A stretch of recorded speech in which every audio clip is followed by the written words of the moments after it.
Hello and welcome to a new Mod Showcase episode for Farming Simulator 15. This time we present one of our own mods. We like to play on mod maps that have the SoilMod built in, among others. One thing we wanted to do was to bring the Manure, Slurry and Lime textures closer to reality. At the same time, we have taken the opportunity to make the three fertilizer types visible, if scattered in dry form.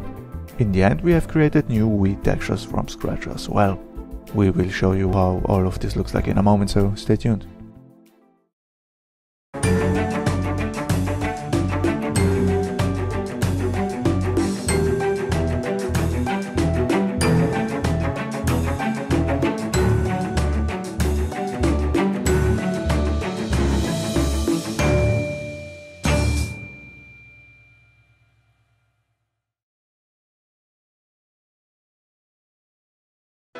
This texture mod changes the SoilMod textures on mod maps. All textures have been changed, meaning the Slurry texture is now more granular and distributed, it's not a closed area anymore. The Manure texture is now split up into smaller chunks, it's not a big pile anymore. The Lime texture is now more subtle. The NPK fertilizer is now visible in light blue. The N fertilizer is now visible in purple. The PK fertilizer is now visible in orange. Wheat comes in two new variants that have a lot more details. Since this is a visual change, it's a matter of taste of course, so we will try to give you a first impression on how this looks in game. Enjoy!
The installation of this modification is more complicated than with usual mods.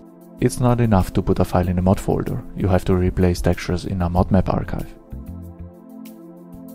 You start with downloading the archive from the internet and saving it on your computer. After unpacking it, you should see two DDS files, an installation.txt and an image file. The image file is a preview of how the textures look in the game.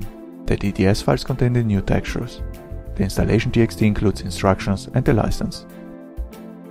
We assume that you know how to navigate folders, search and replace files, and deal with the program. Keep the folder with the new textures open, then open a second window with the ModMap archive of your choice. Open it and search for the SoilMod textures. The file names are identical with the ones you downloaded. Before overwriting the files in the archive, you should make a backup of them so you can switch back at any time. Then you drag and drop the new textures into the ModMap archive and overwrite. The next time you start the game, the textures will be loaded automatically.